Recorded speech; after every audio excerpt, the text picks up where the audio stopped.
Okay, now let's start the third chapter of Prologue to Tomorrow. I skipped I'm skipping Raphael's branch for now because I'm gonna do Xavier's first. Voyage of the Outcast.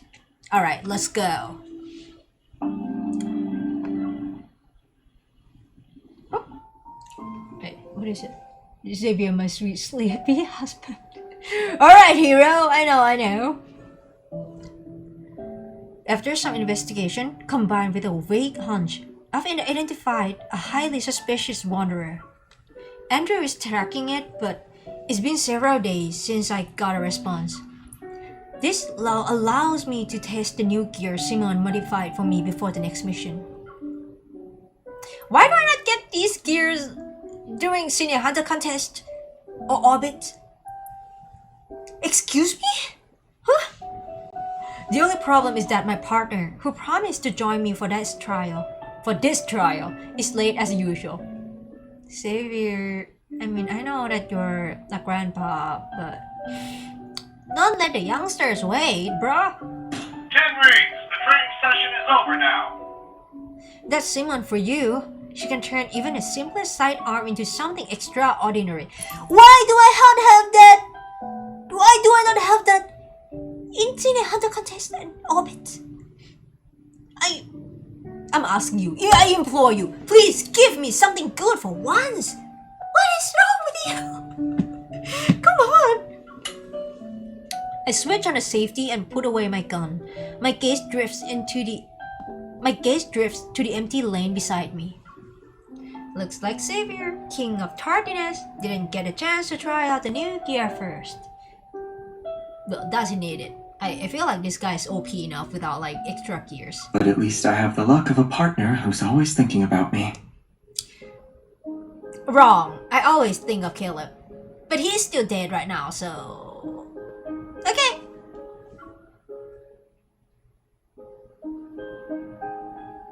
The door to the shooting range opened with me... Well, but okay, I need to lock in.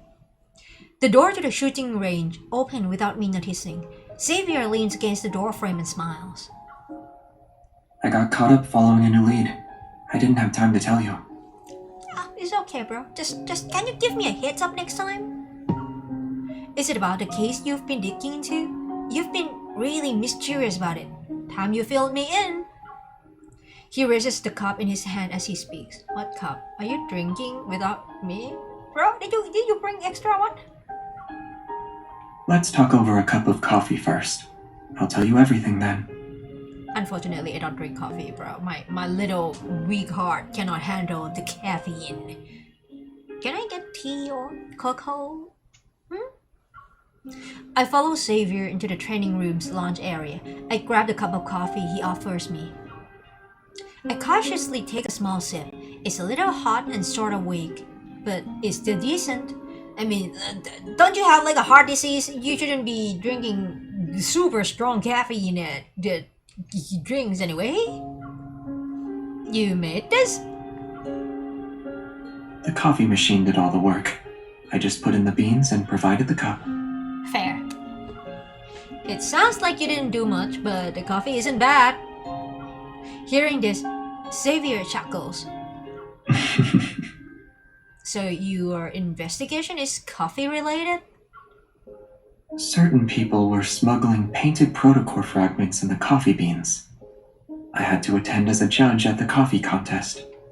I figured that with all the effort they put in, there would be a clue about the ether course. Wait, so this is real? But all we got were some modified, regular protocores. You weren't joking? Okay. Oh, I thought... I pause and my gaze falls into the cup in my hand. What is it? Since joining Special Operations, Xavier and I busied ourselves with tracking down leads on the ether course. But I always had a feeling that he was carrying out his secret mission even long before he joined. I also think it's connected to Xavier's other secrets, but this isn't the right time to delve into them. I hold myself back from saying, I thought you'd know something related to the ether course whereabouts. I thought you had more solid leads than Simon and I. Oh, I figured you'd ask something more probing. If I ask, will you tell though? How so? As if reading my mind, Xavier gives me a chance to steer direction of the conversation. But when Xavier lowers his head in response to my question, it almost seems like he's slightly upset. Isn't there anything you genuinely want to ask? To be honest, not really. I don't know enough about your lore, and I don't care enough. Hey, Hero, do you have anything you want to ask your guy here, Xavier? Man! Despite everything we've been through so far, I've never really pressed Xavier about his connection to the Ether Course. In that case, how much do you know about the Ether Core, or have you been tracking down Ether Cores before this? Maybe the second one. How much? I think the first one. To be honest, these questions. If it's just how much, then he can just say, just a bit. And have you been tracking down Ether Cores before this? He can just say, yeah, and that's the answer. You know what? You must know more about the Ether Cores than the association, right? In your mind, am I more capable than all of the association's hunters combined? Yeah, and you had more time to do like what, 200 years into this earth? The association has its network, but maybe you're aware of things they can access. His fingers lightly tap the wooden table in the lounge area. I'm not entirely sure how many Ether Cores there are, let alone their capabilities. Their power comes from the very core of the cosmos. If fully awakened, they would spell disaster for the world. Noticing my thoughtful expression, he smiles and gently smooths the furrow between my brows.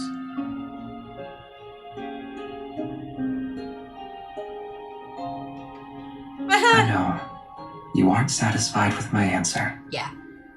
But there are some truths you have to see and decide for yourself. Fair.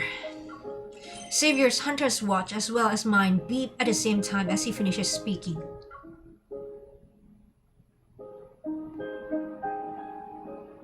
The wanderer you identified earlier, the one associated with the Pt.2 curve energy, is confirmed to be related to the Ether Cores. Again. The detailed information has been synchronized with your device's data log. Get ready to head out. Okay. This wanderer will also be difficult to deal with. Should I ask Simone to assist you? Sure. Another sexy lady in the team. I appreciate it, but I kinda doubt that will happen. Yeah, I know it's a branch story. It's gonna be like with the love interest. So like, sorry Simone, I'm waiting for you to be the 6th love interest. That won't be necessary. My best mission partner is back. Kinda ironically though, like sometimes when things happen, your best mission partner is not there. Although you guys are like partnered in this like association workplace thingy. I mean, I get it. I mean, it's an OtomeGame. There are choices and options and stuff, and that's why like he cannot really be with like MC all the time. But okay, wait, let me read chat a bit. No, you don't. Xavier, hurry up and marry me. Did you hear that, dude? The call ends. I raise an eyebrow at Xavier. I should witness the truths and answers I'm after for myself, but that doesn't mean I have to do it alone. One last question. I'd like to know if my partner is willing to fight alongside me for this, and whether or not it's just for today. I believe this answer will meet your expectations. I'll always be with you, beyond just today. That won't be necessary. You can stay in your branch story, bro. I appreciate the thoughtfulness, but like, I have a wife. Alright. Oh wait. Hi, Carmel. Hello, Dark. You're looking extra beautiful today. Thank you. Actually, this is... Let me just Actually, this is the DAA Caleb inspired look. So thank you so much for thinking that Caleb looks is kind of pretty. I think. Wait, what is where? But yeah, I've been doing pretty okay. I've been doing pretty dandy fine delicious. I'm getting a bit hungry, but I'm gonna do one more for like prologue to tomorrow, which is like Xavier's branch story first. Things get boring at night. Actually, there are lots of exciting things we can do after dark, Pipsqueak. I let you take the screen time for just a second and then you start blabbering suspicious shit again. Come on, bro! Come on! I can't deal with it, I can't deal with it, I can't deal with it. Caleb, I'm gonna come back to you later, alright? But this is Caleb inspired looks. Yeah, sort of. I tried my best. It is not very good. Things get boring at night. Caleb, what the Okay. I can't deal with that guy. Hello hero, how are you doing? Good, just chilling. Yeah, sorry, Kano. Sorry you had to experience that. But yeah, I skipped Raphael's chapter though. Because like Hero is here, so I'm like, yeah, I should play Xavier's episode first, Xavier's chapter first, and then I may have to do Raphael's on a different day because I think after I finish this one, I might need to leave because I have work tomorrow, and it's getting a bit late. So yeah, but yeah, I'm doing Xavier's episode chapter first. It looks so beautiful on you. Thank you. I bet his clothes would also look very beautiful on you. Funny you said that. Actually, I was kind of thinking about buying like the cosplay outfit just so that I can wear it. But like, I need to find the one that looks not too shoddy. You know, sometimes there are like really cheap ones that you can find online, but like the quality might be a bit ass. So I'm like, yeah, maybe I'll think about it first. Also, I'm not quite sure if I should like buy his DA outfit, the white outfit, the Colonel outfit, or probably not like X02. That one is a bit too much, but like, yeah, I'll think about it. Someday I might even try cosplaying as him. I haven't done any cosplays in like 10 years, like at least 10 years. But like, I don't know. I'm kind of thinking about it. Maybe I'll try one day. Please make sure to rest. Thank you, you too. I hope you have been resting well. Like, I hope the holidays, weekend has been good to you. Okay, commission. Prestara Uni. Lately, several students at Prestara University have disappeared after being attacked by the same wanderer, only to mysteriously reappear on campus a few days later.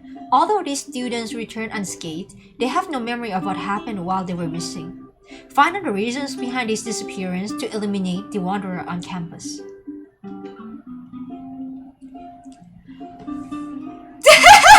What? Are you pretending to be a kid now, bro? You're at least you're at least 200 years old. I mean, I guess there's a plus for Xavier's girlies though. Like they would be like, oh my god, this is so cute. I hate these glasses, by the way. I hate this pair. I hate this pair of glasses. I don't know. It's just shaped kind of funny. Oh, it looks good on you, Xavier. It kind of goes well with your eyes and your hair, so fine. A hand reaches over, turns off the interface of my hunter's watch, and adjusts my cuff before pulling away. If you keep staring at it, everyone will soon figure out we're hunters. True. He's speaking truth. Wait. He does look so cute though. Yeah, I mean, it fits him, to be honest. Like, he has a baby face. I would say, like, among the 5 love interests, he has the youngest, most youthful face. And then maybe Raphael. These two are kind of like, what is this? I mean, Raphael and Xavier have like the most youthful looks in this game, I would say, for the love interest anyway. other than a long day yesterday, I did get lots of sleep. Good for you! Good for you! I lower my arm and glance at Xavier, who's walking next to me. You're right, Xavier, my astronomy buddy. Astronomy buddy? The warm autumn sun peeks out from behind the leaves. It casts its dappled light onto the corner of his mouth. That sounds a little staged. You're my journalism schoolmate, remember? Journalism schoolmate! Do kids these days do this? I haven't been in college in like many years, so do people do this? 3 days ago, the wanderer that Andrew tracked using the Beta Protocurve showed up as Pt.2 University. Considering the recent student disappearances at the university, the association has assigned us the mission to eliminate this wanderer. To prevent my unnecessary...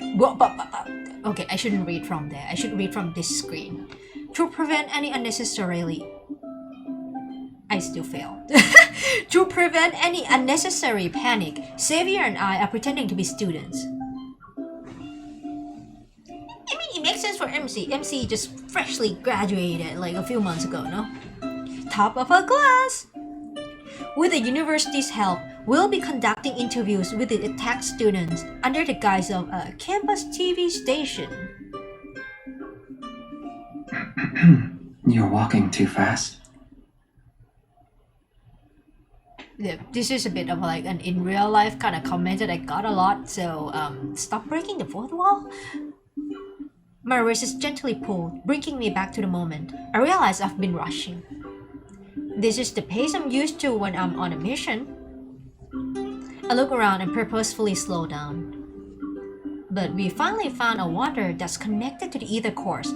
I would rather move quickly to prevent any problems from happening. You seem eager. Probably getting OT money from this, hopefully. Aren't you? Xavier adjusts my backpack strap as it starts to slip. Information about the ether course is always shrouded in secrecy. Out of 100 leads, one might get you somewhere at best. This lead seems unusually straightforward. It's a bit! It's probably just a trap! It's almost as if it's been set up for us to find. Is that what you want to say? It's just a guess. You might be right, but with the lead right before our eyes, it can't shake the feeling that we need to check it out ourselves. Yeah, you really are the powerful and impressive evolver everyone's been talking about. But before we meet those students, our first job is to act as students. Now tell me how you do it! As we talk, we end up walking down a tree-lined path and arrive at a bustling square. Around us, numerous sleek temporary booths are set up. Students are excitedly weaving through them. Oh god. Prestara University Club Recruitment. There are so many people. Let's take a different route. It's almost time for our scheduled interview, and it wouldn't look good on us if we were late.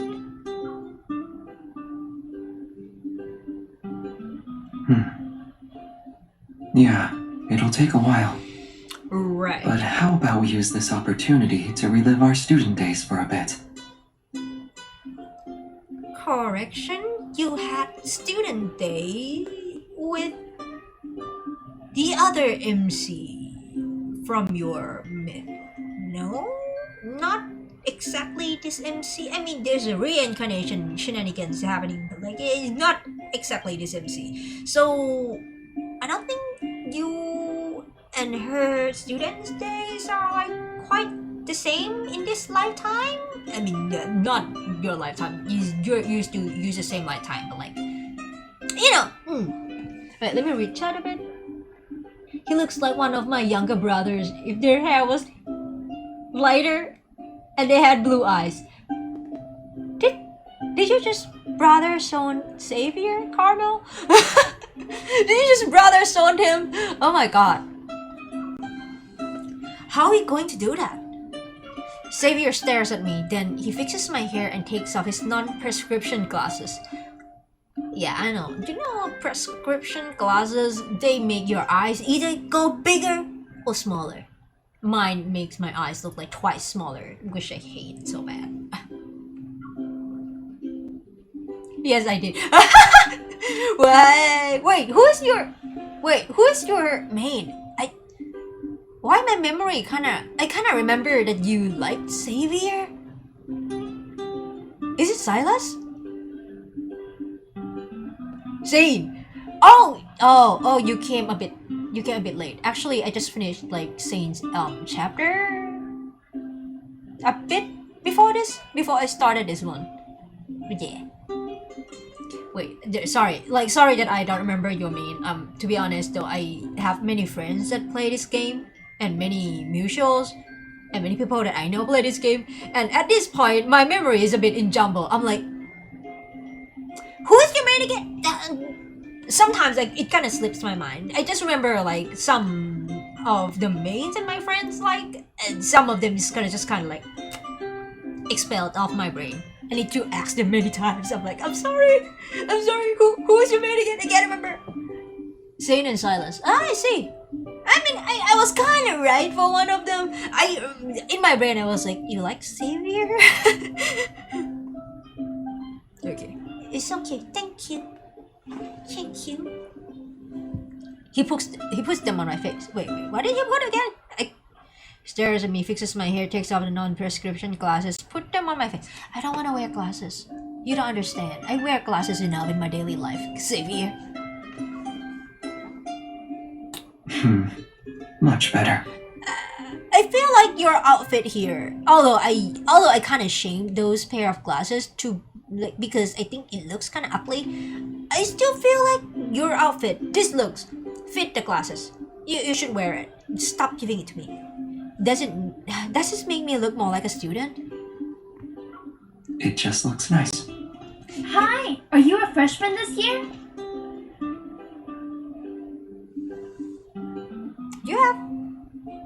You like mechanic trope or what? By the way, like freshman?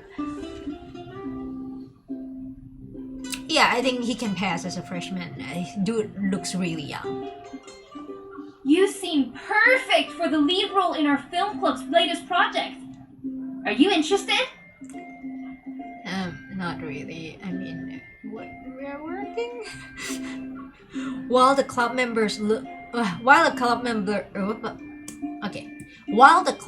looks down to find the registration form, a corner of Xavier's mouth slightly curls up. What did I say? I guess.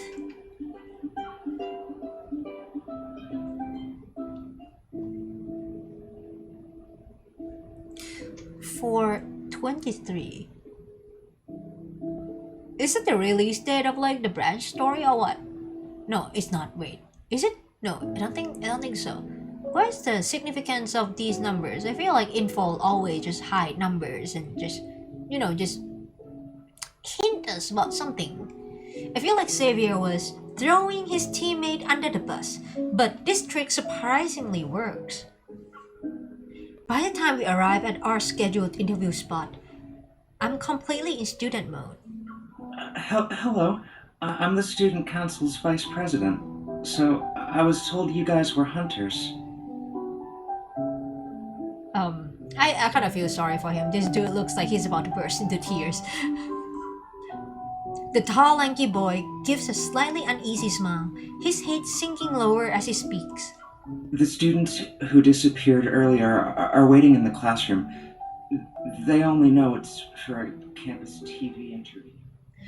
Chill, dude. It's not that serious. This is like just talking to a pest controller? Oh yeah, I mean, it's like talking to a pest controller. Not even a military, not even a police. You should be fine, unless you suddenly turn into a wanderer and have to shoot you. Sorry, could you repeat what you just said? No, I heard it loud and clear. Don't bully your student. I mean, just keep the questions simple and try not to scare anyone. Like you? You okay, dude? It's okay. These are just people working. auxiliary people, just like your parents. I was like, just like you, and then I realized, wait, this is a student. After all, they've all had encounters with the Wanderer. Let's make sure we don't add to their trauma. Hey, you're a good vice president, you know, caring about your own people's well-being and stuff. Even when you're terrified, no? Understood, we'll be careful. Right. I'll be careful. I don't promise on the MC's part, though. She can be a bit reckless. I forgot as well. Right. As we enter the classroom, several pairs of curious, wary eyes quickly focus on us. I clear my throat and offer a genuinely friendly smile. Sorry. Shouldn't do it like that. Should I do like... Sorry. Hi, I'm a broadcast journalism major and a member of the campus television station. This is my partner. Xavier steps forward but doesn't speak, which prompts me to continue. He's the one who will handle the microphone and camera. He's an astronomy major. Well, that's the irony of him being the little prince, basically. Wait, oh god, I should stop touching my hair. Okay. Our simple introduction doesn't achieve the effect we wanted. Perhaps the Wanderer did give them quite a scare. They scrutinize us warily, but no one responds. Hi, Wow. I mean, you're scared of the hunters, but you call them by name? That's crazy. Wait a minute. Just wait a minute. I can't deal with this. Oh god. My hair is a mess. Gotta keep the side part thingy. A bag full of drinks appears from behind the door. The person holding it hesitates, struggling to gesture a couple of times. I take a bag. The vice president shyly smiles, then sullenly moves to sit by the classroom's back door. Good guy. I approve. Good guy. He's definitely an introvert. Cooperating with us on the university's behalf must be tough for him. Why are you a vice president if you're like this level introvert? I mean, I thought that like he's just nervous because these two are like hunters. But like, are you saying that like this guy is an introvert through and through and he's like it to every visitors? You're a vice president, dude. Get a grip. When I distribute the drinks with Xavier, the classroom's tense atmosphere begins to soften. As I try to come up with an appropriate icebreaker, Xavier nudges my elbow. What? Oh, right. Didn't we meet up downstairs this morning? What? Huh? I'm confused, so I managed only a grunt in response. I think I forgot to check in for my morning class. You're an astronomy major!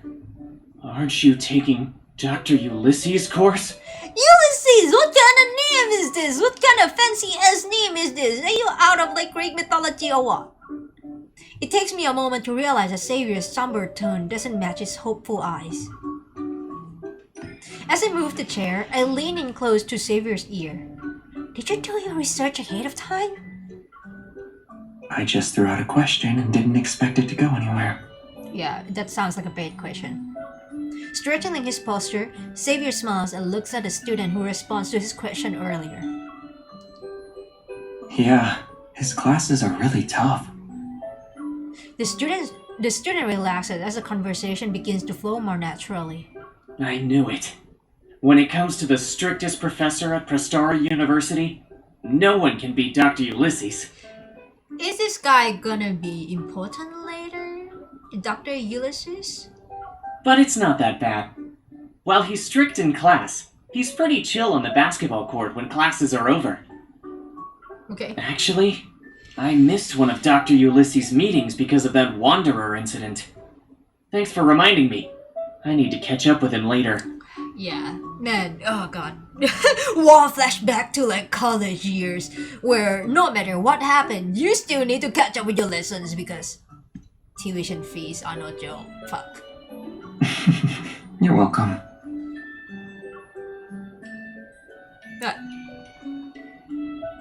Xavier adjusts his position and gives me a knowing look. Good job, dude. Seeing Xavier's cue, I quietly switch on the recorder and casually throw out a question. Besides missing out on that meeting, can you tell us a bit more about what happened after the attack? You can say whatever you want. Don't worry, we won't disclose any personal information. The students exchange looks. They seem resolved to speak. I'll go first then. I'm not sure if it's just me, but his eyes seemed to go blank for a moment after he said that. What? You didn't get touring shipped and shit, right? Ah, what the hell? This is what we call a white hole, a theoretical region of space-time. If we reverse What all are you the doing? symbols in the equation representing the We're geometry not actually of here for the space-time, lecture, but we might then in as well this look very apart. space, objects are no longer I slide the unable open textbook to the escape center of the desk, line up my rather, notebook and pens, they can and place a only water bottle escape to the from side. That's so vibe though. Oh god. Your desk is so neat. Your desk is so neat. It's only a matter of time before the professor notices. According to the student's account, the incident occurred outside the classroom. He was heading to the meeting with the professor. The professor is kinda sus. I decided to talk to his professor to see if we could gather any new clues. So I dragged Xavier with me the next day and we snuck into his class.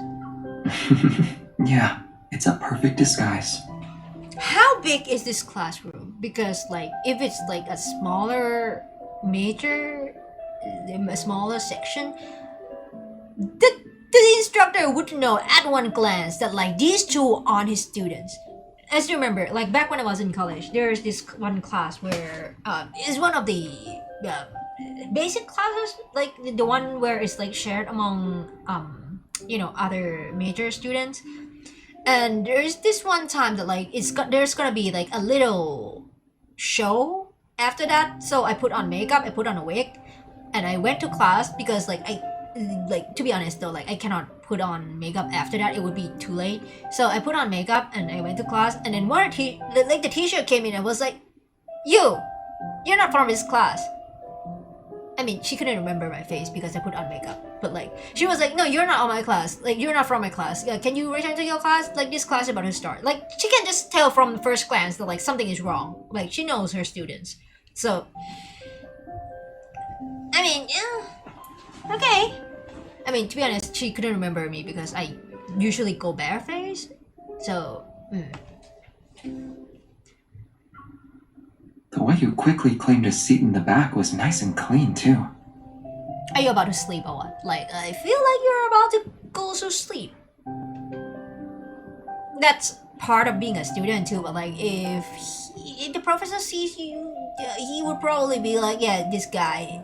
Like, it would kind of make you stand out, you know? So, like, the professor would just realize that, like, oh, this is a dude. This is not a real student.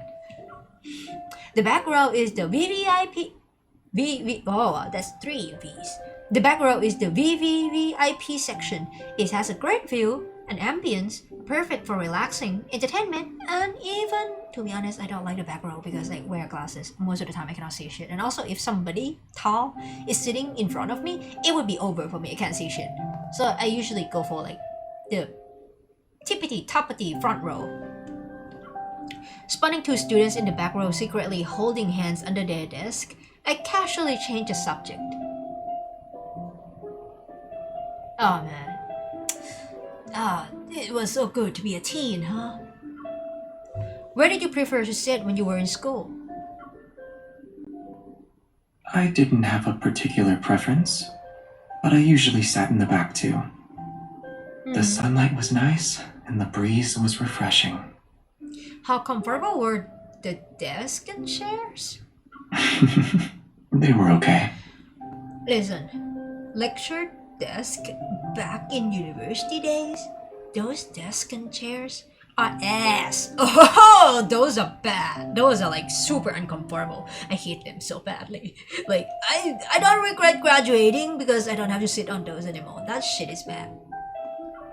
As our casual chat drifts on, I flip open my notebook and turn my attention back to our mission. Even though we learned a lot of details from talking to the students affected by the attack yesterday, we didn't find anything notable. Those 5 students were either normal people or evolvers. They encountered the Wanderer in various spots. Some were on the tree-lined path, the others were in labs, and they woke up in different places afterwards. This Wanderer doesn't seem to be limited to indoor or outdoor spaces. There's no clear pattern to where it shows up. It's not completely random, though. Xavier takes a pen from me and draws a few circles on my notebook. All the incidents happened at night. If that's connected to the Wanderer's behavior, then we can narrow our search.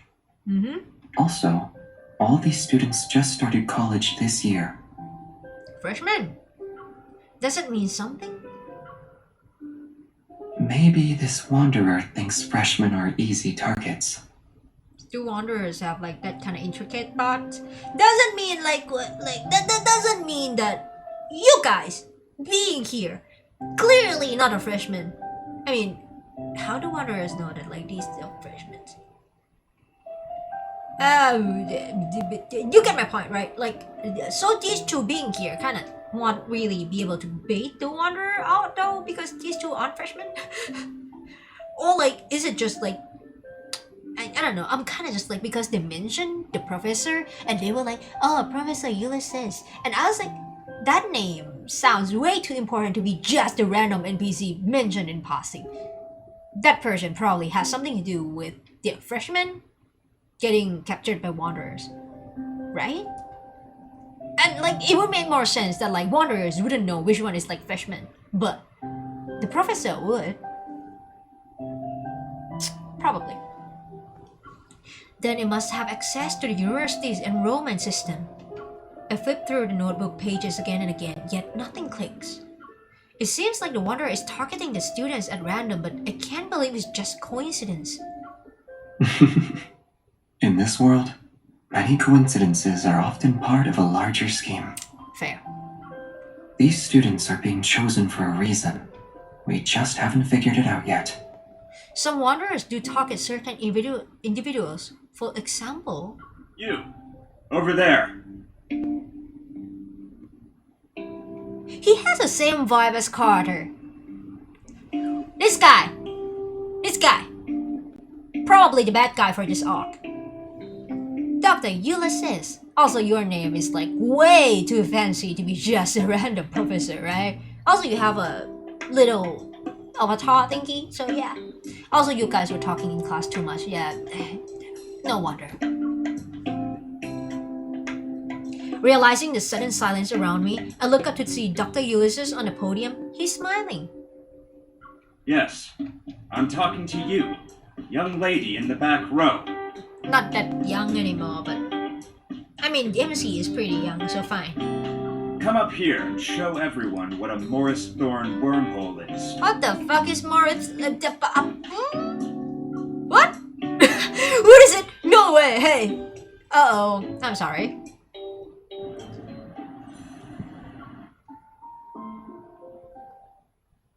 Hey Xavier, do you know about it? I never thought I'd get caught talking in class. For a moment, I'm stunned and don't know how to respond. No? Then let's have your friend try. Come along now. Hey! This guy probably can do it, though he's the prince of the galaxy, no? Let's go, Xavier! He can. He's a genius and stuff. I tug at Xavier's clothes and quickly whisper, hey, let me do it. If I mess up, I'll just apologize. No, let this guy do it. Xavier reassuringly squeezes my hand, stands up, and confidently walks to the podium. He can do it. Unless he just pretend to not know. Do you know? The classroom lights dim and the holographic projection disappear. Whoop up. Okay, let me just... Take 2. The classroom lights dim and a holographic projection appears from his fingers. It forms the image of the universe. In theory, the Morris Thorn wormhole is a traversable wormhole. It is spherically symmetrical and features a throat that bridges 2 black holes. throat is a finite spherical region containing negative energy density matter to counteract gravitational forces inside the wormhole. None of those words get into my brain. What are you talking about? I'm so sorry, I feel really dumb, but like, this shit is not my expertise.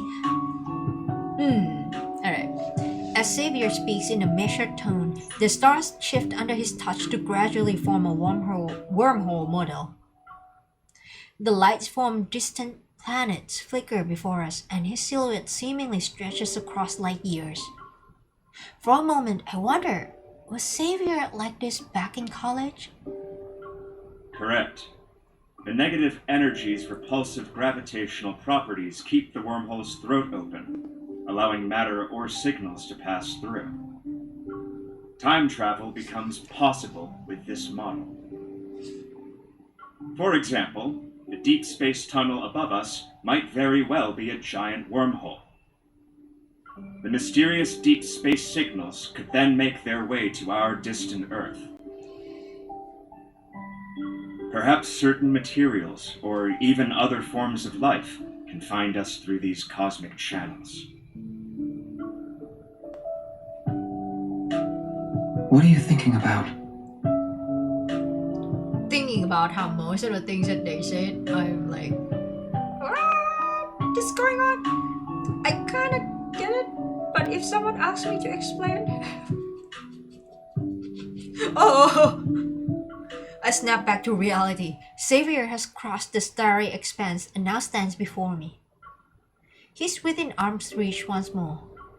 I'm curious, were you really an astronomy graduate? Who knows? I have too many diplomas at home. I need to check first. Huh? Well,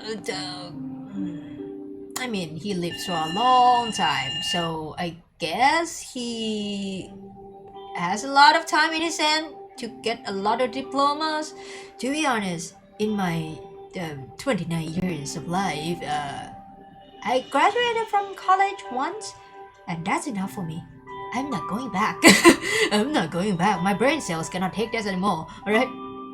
Just 4 years of scholarship student stuff. Yeah. When the bell rings signaling the end of the lecture, the classroom empties out quickly, even though it was packed just moments ago. As the professor starts to pack, I approach him, about to ask about the students who were attacked. Xavier, have you been a deep space hunter for so long that you want to relive your college days? You guys know each other? Okay, so my theory about Dr. Ulysses being like a bad guy of this arc is gone, blown out of the window. You guys know each other? What? Wait. Were you guys in college together on Earth or what? Huh? The professor walks away from the podium, one hand holding his bag and the other in his pocket. His serious demeanor is gone. Hello. Are you also a deep space hunter? His colleague, perhaps? Yeah? This is Ulysses. He's an old friend of mine. Now he works as an assistant professor. I was promoted to associate professor 2 years ago. Bruh, update your information about your friends. I say that and then like there is me who hasn't updated any information about my friends for quite some time and I need to ask them every time what's going on. Maybe I'm a deadbeat just like Xavier. Congratulations. Thank you. Dude was like, thank you. Dude was not impressed. First there was Jeremiah, a mysterious forest, and now he's a university physics professor. Wait, is this guy a human that like Xavier knew on Earth? Or is he one of the Phylus guys that came with Xavier to Earth? I don't know. I'm once again shocked by how unpredictable Xavier's social circle is. Let's get back to business. You're not the type of person to visit without a reason. Did something happen at the university? You don't know? How the fuck you I'm don't on a know? mission. Well, if you're involved, it can't be just any mission. Should I be expecting a major incident to take place? Right. Looks like I'm not the only one who has a certain impression about Xavier. But this gives me a perfect opening to ask him about the Wanderer. Dr. Ulysses, we heard one of your students was attacked by a Wanderer and went missing for a few days. Were you in the area when this happened? Ulysses pauses for a moment before nodding. I was in the lab preparing for a meeting when I heard a scream outside the room, but I didn't find anything even after looking around. I later learned that a student had been attacked by a Wanderer. Fortunately, he wasn't seriously injured. It looks like Ulysses didn't see the Wanderer. I'm a little disappointed. Did the lab's flux stabilizer show any reaction? No. I immediately get what Xavier is hinting at. If the flux stabilizer didn't react, then the Wanderer's metaflux fluctuation level must be below 50. There are only a few Wanderers capable of such stealth. Our search is narrowed considerably. It's also possible we're dealing with a modified Wanderer. As if reading my mind, Xavier reveals another observation. I nod. Got it. I'll ask Andrew to compare the protocurve data. Got it. I'll ask Andrew to compare the protocurve data with the possible. Why am I studying so much? Okay, get it great. Got it. I'll ask Andrew to compare the protocurve data with the possible Wanderer profiles. Wait, I just remembered something. Yeah? The flux stabilizer can't detect that level of metaflux. However, the research center's RMFMA might. Okay, what is that? RMFMA? FMA like Full Metal Alchemist? But the research center isn't even near here. It was moved to the campus earlier this year, so it's not that far away now. Yeah, time to burn it with fire. It should have captured the metaflux fluctuation and its dynamic range when the Wanderer appeared. Then can we use that device for a bit? RMFMA. It stands for Reflective Metaflux Field Monitor and Analyzer. Reflective Metaflux Field Monitor Analyzer. What is the fucking word vomit is this? Oh god. A flicker of doubt crosses my mind, but I push it aside for now. I wait for Ulysses to respond. Sure. As long as you have the clearance to operate it and access the system, you can use it. But we don't quite fit those requirements. Let's go. There's this guy. A lot of diplomas. Probably has a lot of things under his sleeves. Huh? Xavier picks up my backpack and turns to Ulysses. Aren't you going to lead the way? Okay, let's go, bro. Ulysses, who apparently is not the bad guy, is not the main, like, muhaha bad guy of this arc. I'm sorry, mister. Sorry, professor. It's my bad. The research center Ulysses mentioned is formally known as the Prestera University Deepspace Exploration Research Center. That's so long. It houses the RMFMA under a skylight on the third floor. The machine's brass casing and bulky appearance make it stick out like a sore thumb. Where? Yet the screen's flashing indicator lights and fast-moving images exude a sophisticated air. This analyzer is one of the most advanced pieces of tech in the past few decades, and it remains so today. Trust your words? It can detect the slightest fluctuations in the deep space tunnel. Unfortunately, there are fewer than 10 of them in the world. Oh, must be expensive then. Many talented researchers and professors have turned down prestigious offers elsewhere. Also, they could work with the RMFMA at our research center. Cool! Do Xavier and I need to apply for access first to retrieve this data? Where's Xavier? What? Why is the All the music? data related to the Wanderer is corrupted. Oh, wow. There is a mole in here, probably. Xavier appears from behind the RMFMA. He removes his safety goggles and takes off his disposable lab coat. How did you operate the machine, and you know how to use it? I focus on the most important one. What do you mean by corrupted? Did it capture even a trace of the Wanderer? Yes, it showed that a Wanderer appeared on the university's campus in the past 2 weeks. But all the data has been tampered with. The generated spectrum also has many errors. It can't be used as a clue. The hem and cuffs of his lab coat somehow got tangled together. Xavier frowns and pulls harder, but they're still stuck. It's okay, Grandpa. I'll solve it for you. Raise your hand a little more. Okay, I'll deal with it for you, Grandpa. It's okay, rest easy, alright? As I help Xavier wriggle out of the lab coat, my mind races with questions. Maybe the RMFMA is too old, so it's malfunctioning? Don't blame the tools. If that were the case, the first issues wouldn't show up in detection and sampling errors. Yes, point. Which means someone deliberately tampered with it. Who again? Who now? We had Carter back in Shane's branch story, and now we have some motherfucker tampering with shit again. Oh god. Who is the lab? Who is the lab? Who is the rat? Once he's out of the lab coat, I meet his gaze. It's brimming with confidence.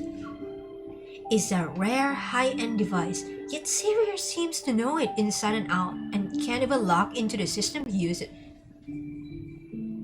Is it you who created this thingy? Wait, I need to remove this. To be honest, I feel like maybe later. Wait, why are we going down? Oh no, we're not going down. We are just going closer. I slightly pull him forward. I purposefully change my expression and lower my voice. Alright, cut to the chase. How are you able to operate this machine? It might look complex, but it's actually easy to use. Can I fuck with it? You know that's not what I meant. You're not really going to interrogate me right now, are you? In front of his friend? Oh, yeah. As Ulysses returns from examining the data, I let go of Xavier. I step back to make room. The data is corrupted, and just as you suggested, someone probably tampered with it. Cool! However, the research center is a secure, newly built facility that few people can access. If we include me, only a handful of researchers work here. Just great. Okay, who is the rat? The last system login was recorded to be over a month ago. Has anyone else been in here the past 2 weeks? Ulysses thinks long and hard before finally giving a hesitant reply. Yes, but it's not anything suspicious. How can you tell? Who? There was a study event here for new students. Part of the event included a tour of our facilities. That was when we introduced them to this analyzer. Are you saying that like people who got kidnapped by the Wanderers are like people who were at this tour? The new students who started this year, could it be? Those 5 students who were attacked all enrolled this year. Xavier voices my thoughts. I take out my phone, check the school's official website, and quickly find the article about the study event. 5 students were selected. They are... Here. Xavier points to the 5 names displayed on the screen. All the students who encountered the Wanderer are listed. The study event, the tempered device, the elusive wanderer, everything starts to connect. This isn't a coincidence, Xavier. Something's off about the study event. The wanderer is targeting its participants. Indeed. Yeah. He agrees but keeps his fingers on the screen. I look again. Group leader, Soren, vice president of the student council. Oh, is he next? Is he gonna... Hello. I'm the I know. student council's vice president. So, I was told you guys were hunters. I know. He's the same guy who helped us on behalf of the university and the only one who wasn't attacked. He's definitely suspicious. Bro, I was praising you for being such a good vice president and caring about your about the students under you and stuff, but you're... Come on. There's only one way to find out. I'm contacting him right now. Xavier is the first to head out. After saying goodbye to Ulysses, I'm about to leave, but a glance at the wall makes me stop in my tracks. Is Xavier one of the researchers or I don't know, one of the student council back in the days or what? Instead of a certificate, there's an old framed group photo at the top. It's yellowed with age, and the faces in that photo are all a bit blurry. Yet the person who's on the edge. I look closer, and that indistinct figure suddenly comes into focus. It's Xavier. Woof! Yeah, this guy has been around longer than your grandmother. Baby? He's pretty old, yeah. I sit on a bench near the basketball court. I watch the ball arc through the air and precisely hit the back rim of the hoop. Oh, I missed Caleb already.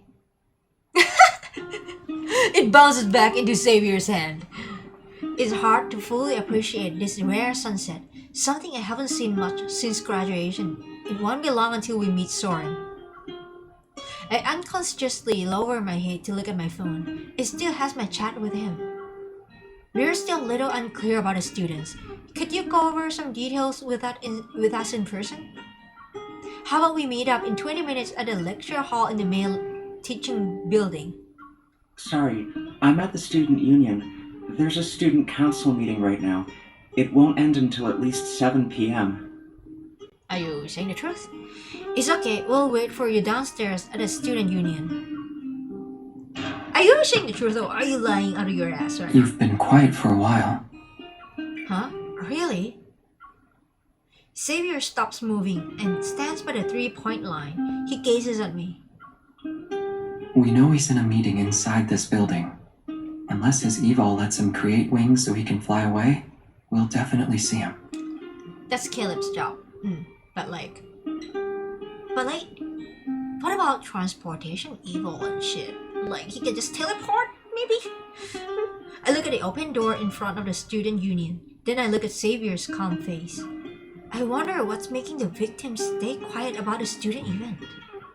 And then there's Soren. He knows why we're here, but doesn't say anything. If he's really behind this, that's some nerve. I feel like this is a red herring. This is yeah, I don't think so. Maybe he doesn't want to get caught up in any trouble. To be honest, fair. When I was in college, if shit happened, I would probably try to shut my mouth too, because bruh, college is bad enough. I don't want any bullshit on top of it, alright? Either way, we'll be able to ask him soon. And if he still refuses to talk, we can investigate. He wouldn't just die on us, right? Yikes. He keeps gazing at me. His eyes are firm and steady. I nod. Then he offers me the basketball. The basketball reminds me of Caleb. Well, he's still there right now. It's okay. Are you okay? Want to try? No. I hate sports. I know his invitation is actually his way of offering me a break from a mission. I can't bring myself to refuse, so I stand up. Sure. Let me reach out of it. I want to squish his cheeks. Do it. After a brief warm-up, I confidently aim the ball at the hoop. But before I can throw it, a sparrow just lands on the hoop. Interrupted by that, I turn to look at Xavier. Okay, you didn't just like... in my head, I was like, it's already out of her hand, the ball is already in the air, and then sparrow lands on the hoop. It was about to be a tragedy in my head, but like, good, it didn't happen. If the Wanderer's appearance isn't a coincidence, then it just confirms our suspicion. Someone lured us here on purpose. Maybe Soren needs help? I don't know. Should we call for backup in advance? Or are you implying there's a high chance the ether core is here? I'm going to guess the latter. The sparrow is attracted to the small balls of light and flies away. Xavier moves closer and supports my arm. Don't touch me, please. Aim it a bit higher. Good. Now throw. Okay. My accuracy is slightly off this time. The ball hits the backboard and rose to my feet. I bend down to pick it up. Maybe it's not as terrible as we think it is. It could just be a coincidence, and Soren is a dedicated vice president to the student council. He does seem to be a good, well-behaved student, sort of like you. You get the impression? Like that? You get the impression that this guy and that guy are like similar? I don't really feel it. Okay. Xavier takes the ball from my hand and steps back to give me the demonstration. Perhaps it's because he looks like a good student that makes him the best at doing things behind the scenes. He fooled me too. After all, people don't write their secrets on their faces. The calmer the water's surface, the easier it is to hide dangerous undercurrents. Fair. Just like you have a facade of like a baby face guy, but like actually you are like at least 300 years old and super shady and stuff. The ball leaves his hand and once again goes through the hoop with a precise shot. As it bounces back, I intercept it before it reaches him. You always have a lot to say about other people, but what about you? Yeah, bro? Dude looks scared a bit, like... Recalling the blurry, yellowish photo from the research center, I move closer to Xavier. Maybe it's the backlight that causes flickering spots to appear in my vision. My consciousness falters for a moment. Xavier, when I first saw him, Xavier in the no-hunt zone, Xavier in the research center, and Xavier playing basketball at sunset. They appear in front of me all at once. They line up gracefully and blend into the figure of the person before me. Me? Sussman. What secrets are you hiding behind your calm face? From the distant past to the present, who are you, really? Still the same guy.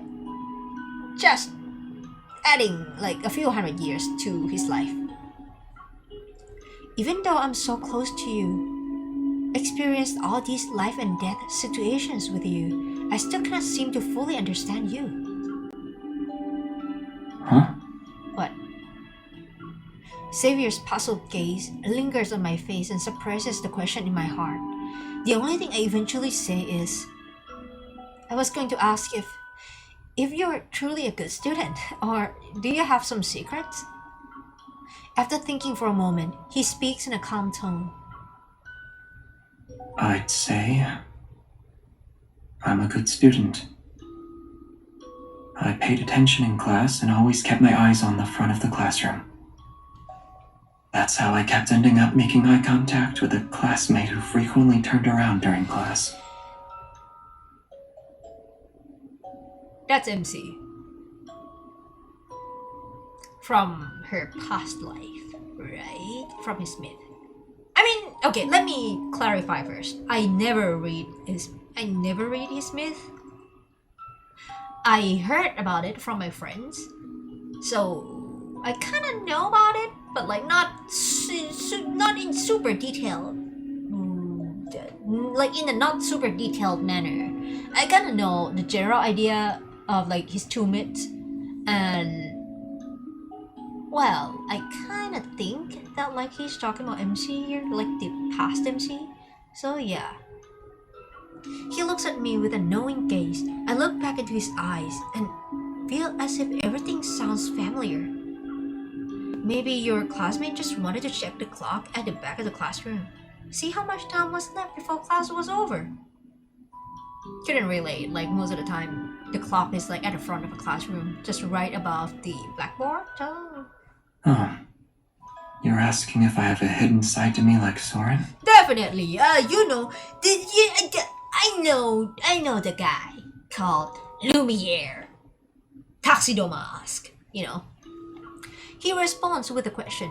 Now it's my turn to think about my answer. Fortunately, Xavier doesn't seem to expect one from me. Instead, he slightly lowers his head as if he's talking to himself. But the parts of me you think you know, and the parts you think you don't know, they make up who I am. All of me. Right here in front of you. It's a fair statement. But at the same time, can you stay a bit further away? We no longer pay attention to the basketball. The sound of it bouncing on the ground echoes in my ears. It isn't until I see Xavier's hand wave in front of me that I realize the lingering sound is my heartbeat. I think we have a new lead. What? What now? I compose myself and look into the direction that Xavier is pointing in. Is it Soren? I catch sight of the enthusiastic student from yesterday's interview. He's walking out of student union. Didn't he say he needed a week off after the Wanderer attack? These guys are all in cahoots. Don't tell me these people are just like just doing this on purpose just so that they can get like some sort of like exclusive scoop and shit. I grab Xavier's arm. Something's not right. Let's ask him. Whoa, let's go. Don't die on me. Okay, let's go. Before we get close, that student immediately recognizes me and Xavier. He excitedly waves at us. What a coincidence! Why are you here? Why are you here? Didn't you say you were going to take a week's leave at home? What brings you back? With no time to lose, I get straight to the point, but the student looks confused. Huh? Did I say that yesterday? I don't remember at all. How? What? Did you guys lose memory again? But you remember these two. So... What? After the attack, my friend said my memory had gotten worse. I thought I was getting better over the past couple of days. I'm sorry, I'm a bit sensitive around the topic of memory loss because of Caleb. But like, are you okay, student A? I don't like where this is going. I exchange a glance with Xavier, my eyes saying something's wrong. What do you remember then? Do you recall attending a study event around 2 weeks ago? Did anything strange happen at that time? A study event? He frowns, thinking hard for a long time, and then suddenly something dawns on him. It wasn't weird, but we did come across something intriguing. What the fuck? When we visited the Deepspace Exploration Research Center, there was this unique piece of equipment on the 3rd floor. For a short while, I felt like I walked straight into a haunted house. What the hell? He dramatically gestures, still looking a bit shaken. It looked exactly like that haunted house I'm always terrified of. I almost screamed. Oh, wait. So, are we dealing with Mist again? Like, you know, the same Wanderer that, like, we dealt with in Saint's chapter? Like, because that one would just kind of bring out, like, the nightmare, right? Huh. I just kind of wonder, like, what Wanderer are we dealing with in this one compared to like other episodes, other chapters? Because like, it's a branch stories. It can be done separately, right? Like, I would wish that like it can be done separately. I'm kind of confused right now whether like I can actually do these separately or like what. But like, so are they using the same Wanderer for all 3 chapters or like different ones? Ah, interesting. After the tour, others said they had the same feeling. That for a moment, they fell into a really scary place. Wait, you're saying you all had a hallucination? Who else was there? It was just the 5 of us, and the vice president. The guide had to step out for a bit, so we were on our own. The guide? Who is the guide? It's not a hallucination. This is something the RMFMA can also do. You mean... To make a long story short, it's like recreating a plane of existence and overlapping it with our reality. But only a few people know about this. We surely underestimated Soren. Xavier grabs my wrist with one hand and supports my back with the other. What? She's gonna faint or what? Hold on. Wait, you know where he is? The research center. He'll get there before us. Oh. Okay, let's go! Daylight's last glimmer sinks below the horizon and night arrives. As we stand in front of the research center again, the building takes on more a mysterious air under the night sky. Soren stands under the skylight on the 3rd floor. His back faces us. You're quicker than I thought. Oh man! I should have known the moment I saw you. Xavier stops behind him. After a brief pause of tension, Soren turns around. Do you think you can still order me around, Xavier? Is this guy one of the Backtrackers? You know, the Phylos people who came with Xavier? Xavier, how the fuck do you not remember this guy? Or like, did he went under like surgeries or what? He has a glance at me. Then he looks away. You can't. And neither can she. Can what? A sudden gust of wind stirs the indoor air. My heart trembles as I sense the faint energy fluctuation. Xavier's, something's here. A light blade forms in Xavier's hand. I also take out my firearm from my belt holster. I walk over and stand next to him. Let's take down Soren before the Wanderer arrives. But before I can get closer, Soren disappears. What? I hear his voice behind me. It's too late. It'll take you to the place you've always wanted to visit. Are you gonna take me to Caleb or what? You don't know? You have no idea? He can also teleport. Could he be... The intensity of the energy fluctuations significantly soars. Xavier's hunter's watch as well as mine beam at the same time before I can react.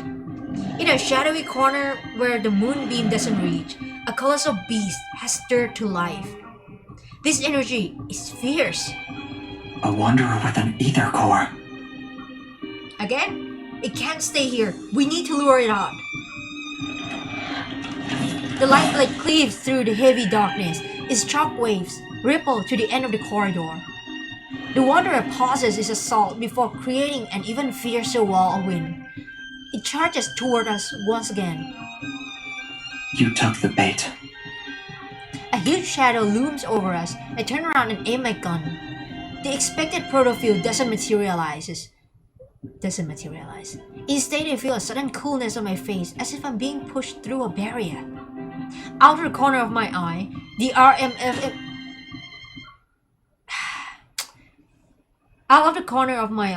RMFMA lights up again. Before everything goes completely dark, I reach for Xavier's hand. And I grab nothing. Uh-oh. Are we doing this solo or what? Combat? Combat? No? No! No! Okay? Where are we now? Nebula tranquilly hang in the sky as if they're the eyes of the universe. Faint rays of light spill over the shadow of trees that sway like waves. This feels like a protofield. Countless waves of both strong and subtle forces swirl through my heart. I stand in its unfamiliar forest and will... Let me just reread it again. Countless waves of both strong and subtle forces swirl through my heart. I stand in this unfamiliar forest, enveloped in thick fog. This definitely isn't a regular protofield. The energy here is erratic and the fluctuations are violent. Xavier, can you hear me? I call out to him several times, but only the wind's rustling of branches and leaves answers me. He was probably dragged into the protofield too. I have to find him quickly. I look up and a meteor streaks across the sky. It leaves behind a trail of fire as it flies past the tops of tall trees. A meteor. Several more follow suit before I can say more. All of them are heading toward one side of the forest. Xavier, probably? I can't help but follow them. In an instant, the night sky is ablaze with countless rays of light.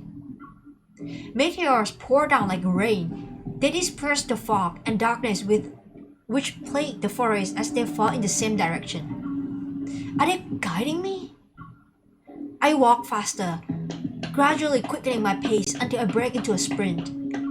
Like me, the meteors fall even more intensely and rapidly. It's as if they are urging me to run with all my might. Hey, is that you? Yeah? It's me, Mario! This voice, Xavier? Answer me. Where are you? I'm here, bro. Even though I can clearly hear Xavier's voice, I don't know where it's coming from. Is it in front of me, or is it echoing from the depths of my heart? You shouldn't be living there. Brilliant arcs of light flash before me as the wind's whistle resounds in my ear. My heart surges, overwhelmed by the surrounding chaotic energy. I have a bad feeling. Please stay safe, Xavier. I hope nothing bad happened to you.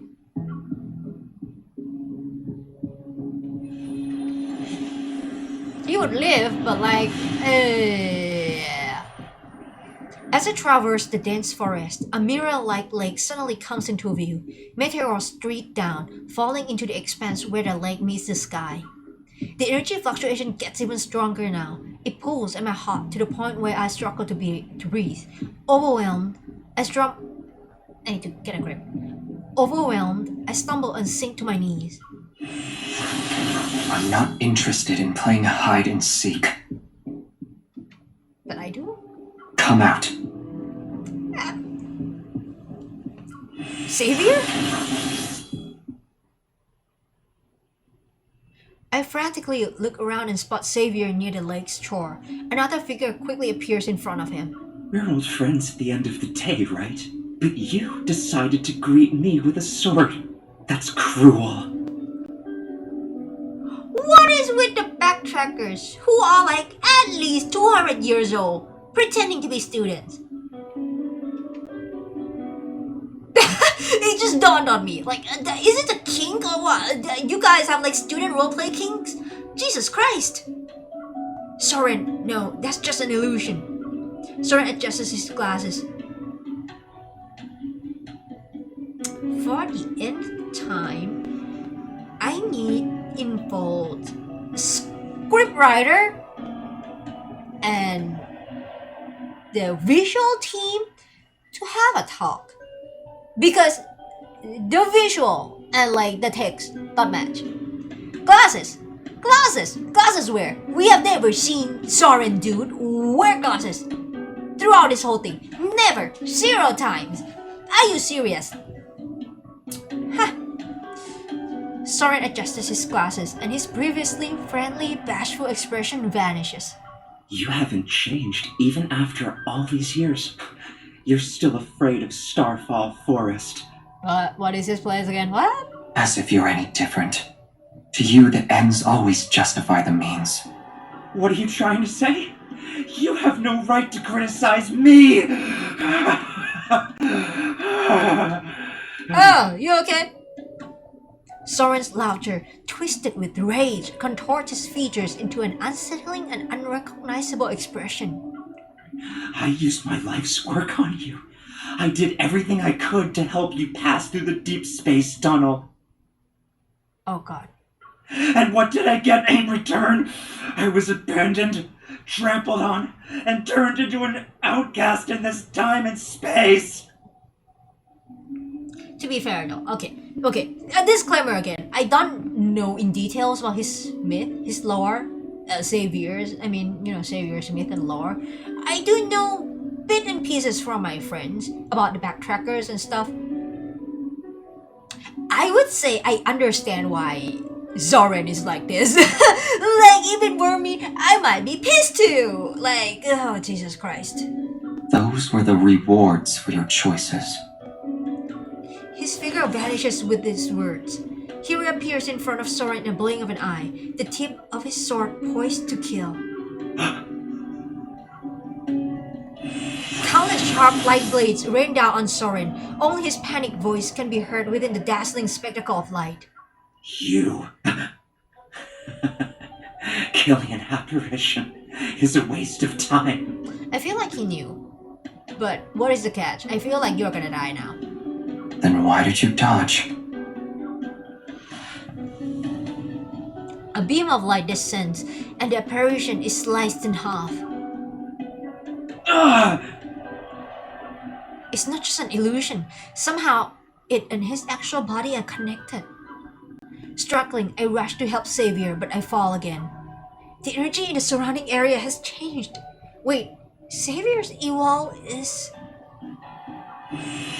Xavier's flurry of attacks continues, and there is no room for counterattacks. Nothing is out of the ordinary in terms of his appearance, yet... His usually serene sparks of light scatter and fly chaotically around him, as if they have lost control, agitated or consumed by something. It's time to put an end to this charade. You okay, dude? Wait! You can kill me. But what about her? Hey! What? Bruh, chill. Don't drag me into you two's business, alright? A meteor falls into the center of the lake. It awakens a sparkling light that twirls into a vague illusion. The silhouette wears a hunter's uniform. It's hard to make out, yet is unmistakably familiar. It's me? It's me, Mario! No, sorry. Oops. My head, it hurts. But why? Yet, it's at that moment I realized something. Soren created this illusion to distract Xavier. He's using the last in judgment to attack Xavier's mind with his evil. In any other situation, Xavier would have no difficulty dealing with this type of evil, but with how chaotic the Protofield is along with his power. Xavier falters, but he slowly regains his footing. When he raises his head, his unfocused eye resembles a frozen lake. They're cold and empty. It can't be her. She's not a sacrifice. I will put an end to everything. Everything? Okay, everything is a bit excessive. Xavier, I'm right here. That's an illusion. Oh, perhaps weakened by Xavier's attacks. The bullet makes the apparition stagger. You! It's me, Mario! Yeah, I wouldn't stop just saying this dumb joke. With a reluctant, sullen expression, the apparition dissipates. The energy fluctuation also calms down.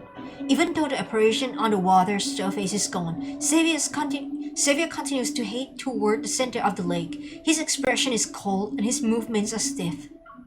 It's as though an invisible force is pulling him along. This isn't good. The evil is still controlling Xavier. I rush out to stop him. How? Xavier! Oh, cutscene! Pretty! A planet that uses to survive.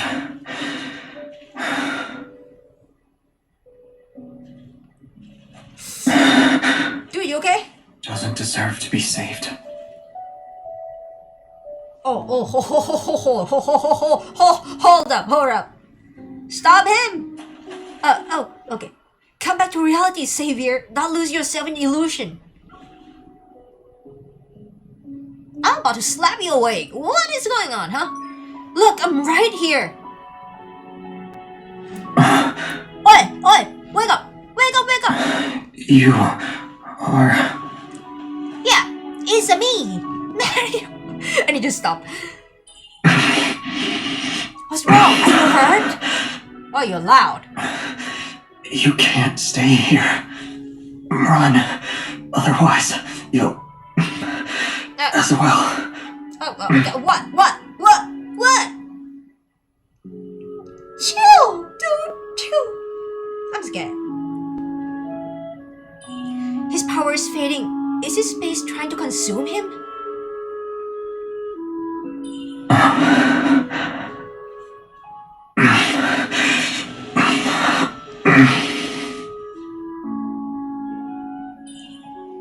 What's going on? Why can't I control your evil?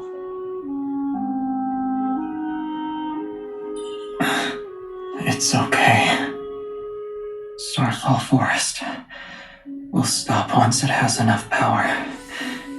It will. Enough what? Life force? I didn't protect you before. At least, it chose me this time. Oh, I think I kind of get it. It's from the myth, right? Jesus. Yeah, okay, bro. You have to live. I mean, I know it's your last spring and all, but like, you have to live, alright? Enough power? In that case, the Ether Core's power should No. The Ether Core's power should satisfy it.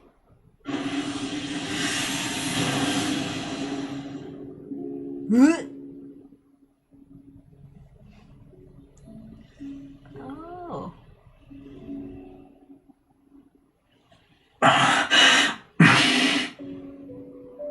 You okay?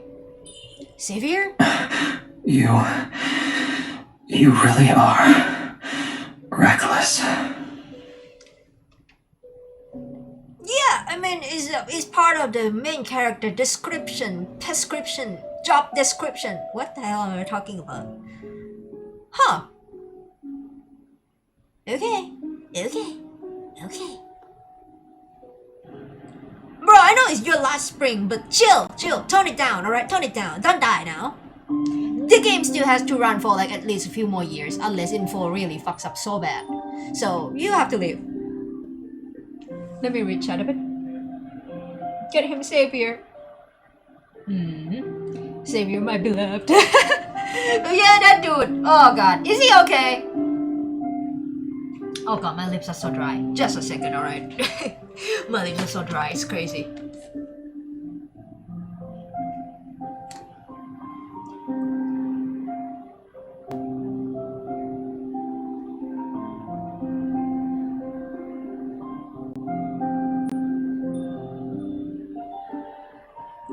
I don't know if it's like this lip gloss or what, but like my lips dry so fast. It's just not okay.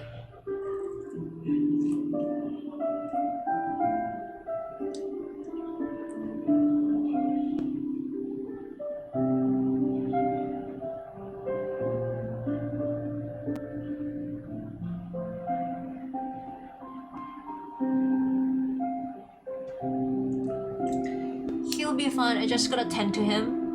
Okay, sure. You do what you need to do, alright? Alright, I'm back. Come on! We're near the end, probably. Are you okay? Are you okay? Huh? Did you get sucked dry by like the Starfall Lake stuff thingy? You still okay? Did you recognize me, Xavier? Hey. My name is not Hey, but okay. Are you okay?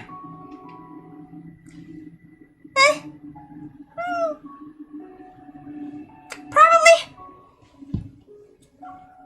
Don't move. I apply medicine to the wound on his arm, but he abruptly pulls away. I almost dropped the bandage. Hey! What? Xavier ignores my command and grabs my shoulders. He gives me a once-over. I'm fine. Don't tell me you're underestimating the power of an ether core. I underestimated you. Oh, okay. An ether core's power isn't something anyone should mess with. If you use it carelessly, the protofield would have devoured you. What then? Xavier? She's the main character. The likelihood of her dying is even lower than you. I couldn't just stand there and watch you get consumed. Saving you took priority. You didn't answer the question. What will happen then? The game would end. His hands grip my shoulders more tightly. I glance at Xavier's pursed lips and pat his tense arm. Xavier, are you mad? I'll admit I was a little reckless, but wouldn't you have done the same thing if you were me? Listen, this dude did the far worse thing. Yeah. Don't be upset. I want to help you heal and might affect... Well, don't be upset. It won't help you heal and might affect your evil.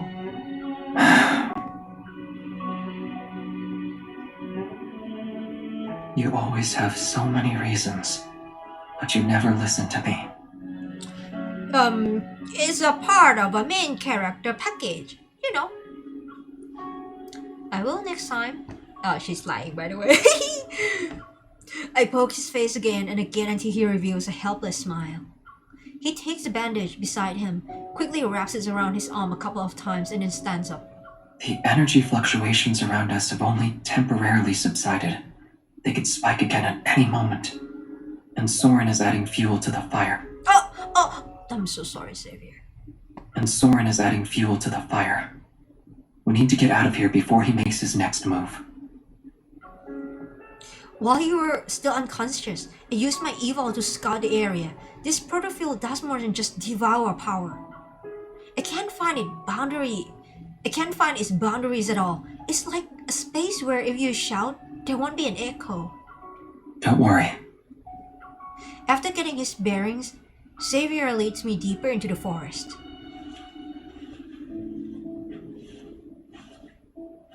Okay. The protofield's environment was based on my memories. So there might be something that can help us leave. Lead the way, dude. I've never heard of a wanderer that could invade and read memories before. So does this wanderer's connection with the ether core make it different? There's also the possibility that Soren made some modifications to it. No shit. After a brief silence, I carefully choose my words before speaking. Soren, he used to be your ally, right? It was a long, long time ago. Well, yeah, a few hundred years. The light blade slices through several overgrown branches to clear a path. It dissipates into shimmering specks of light. He changed his appearance and hid his evil. Oh, no shit. He needs to hide his secrets and also be in a position to strike me down if needed. I immediately remember the perilous moments I faced with Xavier. When we first met at the abandoned research base with the Luminivores and the robots watching us at Azure Square. He sent them? Maybe. Maybe because there are more than one people who want the date, probably. Xavier holds out a small light as if sensing something. He releases it and lets out a dry laugh. This forest. It's a trap clearly designed for me. This can only be his doing. Right. He really seems to know you well, but he also hates you. Recalling the conversation I heard, I hesitated for a second. Did something happen in this forest? Is that why you're afraid of it? Moonlight gently falls, softening Xavier's features into a blur. Then I hear his voice again. Rather than what's already happened, I'm more afraid of what might come in the future. But right now, you terrify me the most. Okay, it's because Philo You said- used the power of the ether core this time. I'm worried about what you'll do next. I mean, probably because like he comes from the future. That's why he was like, I'm scared of the future. Probably. You use the power of the ether core this time. Yeah, next time. Next time. I'm gone, bro. What I've done can't be compared to your actions. Why don't you tell me what you did in the past?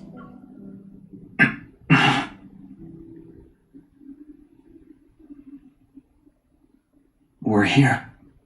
And you change the subject. Man, okay. Good grief.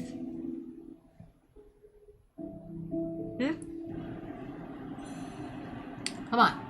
We are near the end. Come on, let's go. Oh, what the fuck is this? Following his gaze, I see a massive spaceship hidden behind the towering trees. Is this the one that he crashed landing on Earth? Oh my god. Unlike the wreckage I saw in No Hunt Zone number 42, this one is more intact with far more sophisticated engineering. Inside are various unfamiliar devices that are set up to form a makeshift command center. It's surrounded by papers lying scattered all over the place. Why in the far, far, far future we still use paper?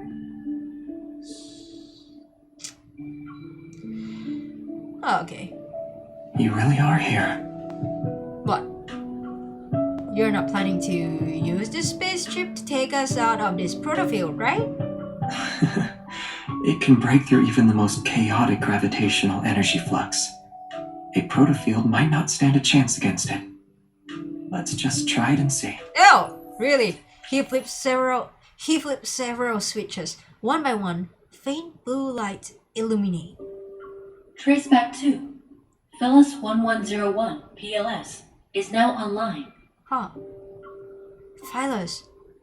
That name sounds familiar. It's my homeland. A place far away from here. Oh, you're telling MC about this? Oh, damn. I silently repeat the name to myself and feel a strange sensation as it resounds in the depths of my heart. I pick up the papers next to him. The messy handwriting and symbols seems like they're from another universe. Backtrackers logbook. Spatio-temporal coordinate parameters. You and Soren were both members of the Backtrackers? Yes. The image of the spaceship slowly loads onto a floating holographic screen. He scans the complex data line by line. Even though we called it a small group, there were quite a lot of us at one point. Yeah, now most of them are dead, huh? But after all this time, only a few of us remain. Basic spaceship inspection complete. Please enter your password and verify your identity. Xavier doesn't respond and continues to press certain buttons on the panel. Then he places his hand on the side of the screen. Your identity has been verified. It's been a long time, Captain. Prepare for departure. Understood. Commencing pre-flight checks. Aren't you going to ask me more questions? I don't know, man. I feel like knowing this kind of shit will just shorten my lifespan somehow. Huh? You must have many more questions. I'll I ask. won't hide anything. Just ask. I'd rather know this from Xavier's girly friends, but okay. I do have a lot. Like, who were the Backtrackers? Why did you come to this world? And where did the spaceship come from? However, you said everyone has secrets and motives. At the very least, I know you're not my enemy. That's all the assurance I need. Besides, now's not the best time for long stories. Yeah, you okay? What? But let me say this first. This doesn't mean I won't ask more questions later. Once we're out of this mess, you're going to tell me everything, slowly and in great detail. I'm okay with that. Okay, good. Satisfied, I nod. When I step back, my hand accidentally flips a switch. Oi! Maybe not in this place. That's kind of scary. Like, don't press random stuff in a spaceship, alright? Oh, celestial body of mine, slumbering adrift in darkness, This voice? Xavier? which never heeds the whispers of life. Xavier, that's you! A pair of hands covers my ears before the words can finish. It's not me. That's your voice. Really? No. Then why can't I listen to it? Seeing his ears turn red, I can't help but chuckle. I pat the arm resting across my face. Alright. It's someone else. Or maybe the spaceship misses its captain so much that is imitating your voice for fun. Yes, I agree. It's something like that. During the brief silence, Xavier releases me and quickly shuts off the recording. I'm about to tease him again when an alarm makes us tense. What the fuck? Protocore energy is low. Unable to start. Please refill the protocore energy cells to ensure a successful journey. Man, come on. We just require protocores everywhere we go, huh? Fucking hell. While the red warning lights flash, a sharp pang shoots through my chest. What now? Xavier, the protofield is acting up again.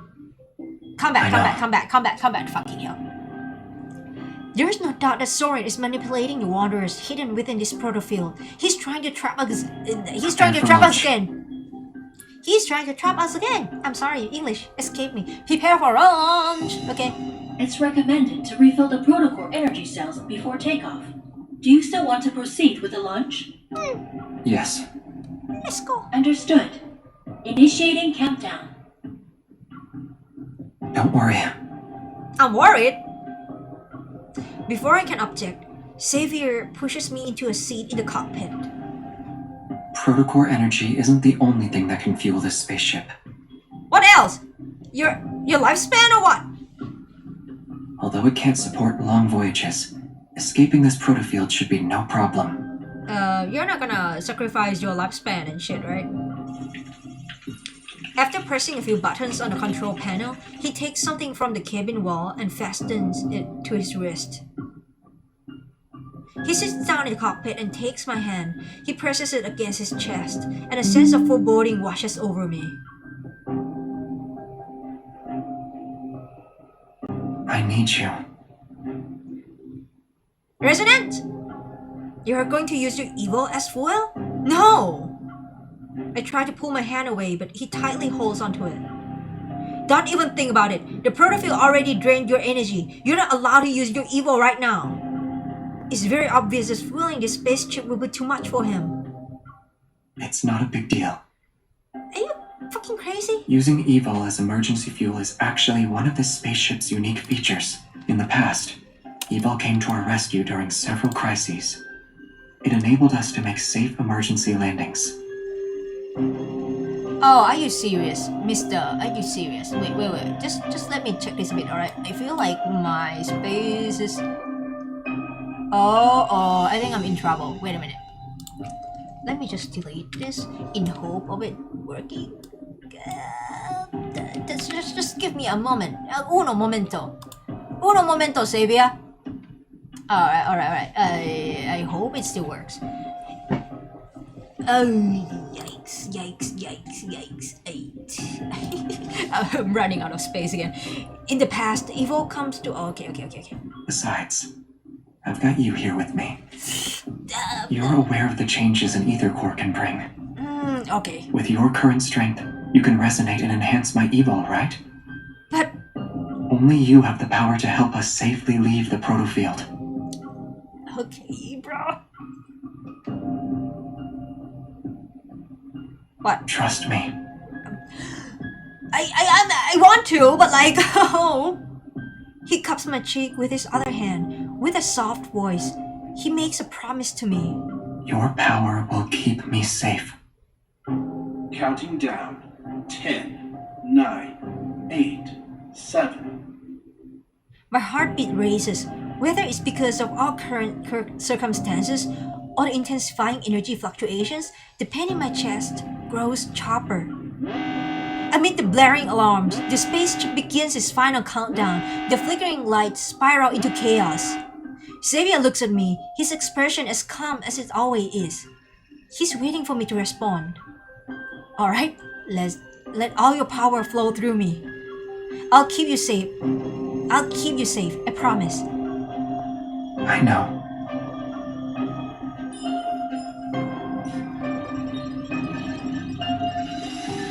Violent tremors and a sense of weightlessness engulf us. After countless voyages through the boundaries of space, the spaceship plunges into the unknown once more. Chaotic energy crashes into spaceship. The air currents instantly tear apart the scenery outside the porthole. I hear a high-pitched whistle. As chaos envelopes my vision, only one warm force stays tightly connected with me. It flows steadily from my hand and gradually covers the world in a dazzling light. It overwhelms my senses.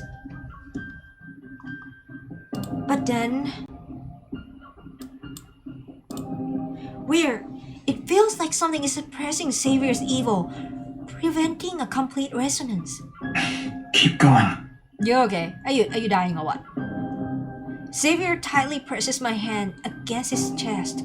Even in the blinding light, his gaze stays calm and gentle. I grit my teeth and force the power into a sharp blade. Slowly but surely, it cuts through the invisible barrier along with the spaceship. Space itself is ripped open, which creates tremendous energy fluctuations and tremors. In the distance, a massive shadow looms. At last, we forced it to show its true form. Next is gonna be combat, huh? Oh, just give me a moment. Uno momento again. I'm trying to free up space while we go. Okay, can I just drop this here? Uno momento! Sorry, Xavier. I need you to wait for me a bit. Okay? Okay.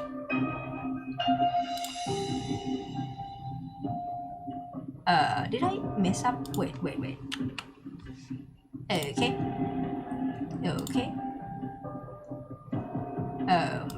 Is it okay? Or what? Wait.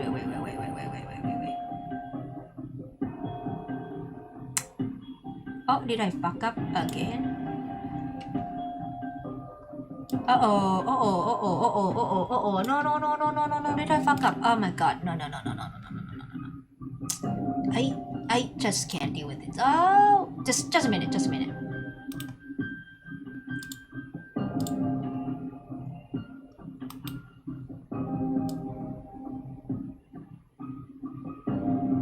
Where did it go? Didn't I drop this here? Did I really mess up? Uh-oh. Hold up. Uh-oh. I think I fucked up. Uh-oh. Did I actually delete that thing for good? Oh, no. Oh my god. You know what? Whatever. I think it's too late to kind of recover it now. That's great. I fucked up. So bad. Get ready. It's time to deal the finishing blow. I messed up. Oh. I think I deleted a file from my computer.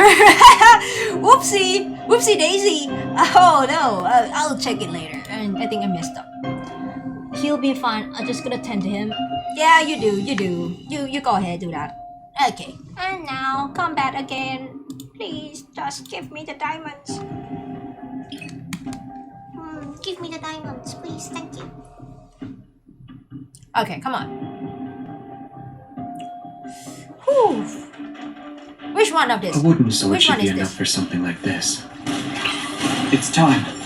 The enemies are weak. Now's our chance. Keep up the momentum. End it. Watch out. Watch out. It's getting back up. Okay. Do you remember the techniques? The enemies are weak. Now's our chance. Bring it on. I don't know, but you need to die. You need to go. You need to go. I'm here.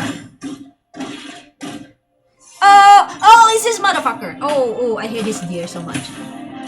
You need to die. My sword is going to get another notch. Which Okay. game's on? Do you remember the techniques from our swordsmanship class? Okay. Time to test them out. Can you keep up? Xavier. Please die. Please. I'm begging you. I'm begging you. You won't escape. It's time. Please. The enemies are weak. Now's our chance. Seize. Right. Shine down upon me. Here I come.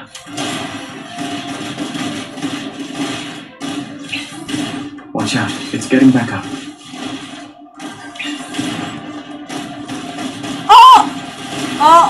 Uh-oh. I hate when it Come to does me. this. Do you remember the techniques from our swordsmanship class? Seize. Become one with your sword. Go back to the pit you came from. Jesus fucking die. It was easier than I expected. We still have plenty of time. Do you want to walk around? I'm not walking around. I'm going to sleep after this. Jesus Christ. Good. I'm done.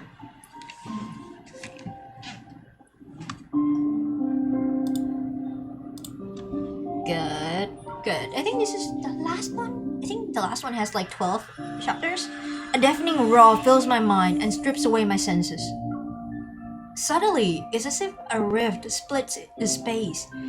It ushers us into a burst of gentle light and fresh air. After several long seconds, the discomfort fades. I slowly open my eyes.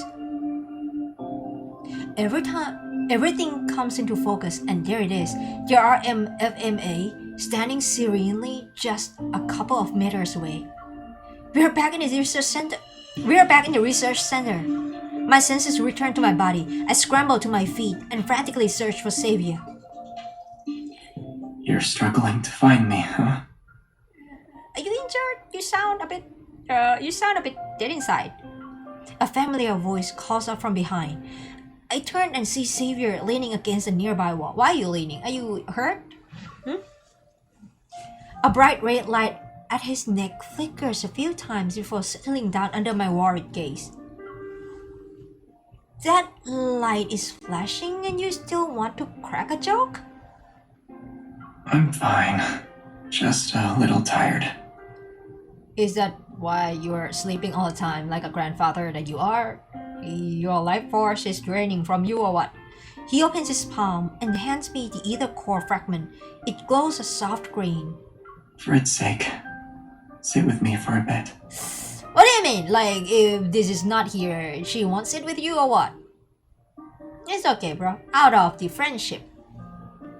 I'll sit there, okay? Out of camaraderie. Unable to resist Xavier's expectant eyes, I approach him and sit down. I already sent the collected data and our coordinates back to HQ. The police will also be involved. They'll be here within 15 minutes. Police? We don't have much time. We need to... I'm about to get up, but he grabs my arm. Let's make the most out of these uninterrupted 15 minutes.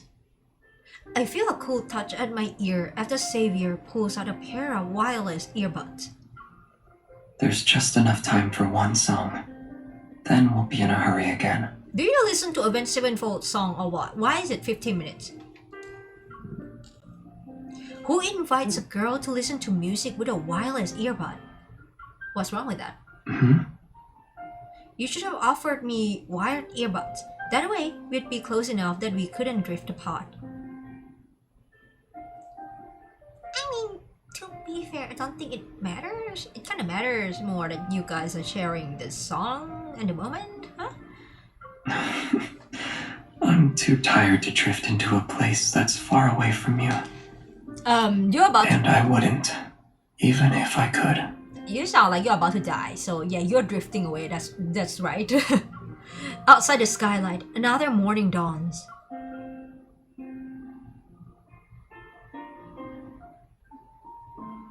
Oh, back home! As Xavier expected, updating the intel on what happened on campus is as tough as tracking down the Wanderer. After leaving Prestara University, Xavier unsurprisingly retreats to his bedroom. Meanwhile, I return to the association with the Ether Core Fragment. After a brief mission report, Captain Jenna warns me about our recklessness, but also commends us for successfully completing the mission. With the order of return home and save. Oh wait. Okay, my mind is slipping a bit. I was thinking about food now. With the order to return home and rest, I time my visit to line up with Xavier's recharging period. I bring supplies to the 6th floor. After several rings, Xavier finally opens the door, his hair all tousled. My cat is here. You're finally back. Eh? You look like you just woke up. Why are you speaking as if you've been waiting for a while? Well, you just saw me. How can you tell I haven't been waiting long? He effortlessly reaches behind me and takes a plastic bag. It felt like forever. Well, counting the years that you have been traveling through space, I guess. Baby, you wanna come watch? Oh! Just a minute. Baby! You wanna be here? Oh, on my back. Oh, you are so heavy. Oh, you miss me. Yeah, you miss me. Oh, it's sweet angel. Oh my god.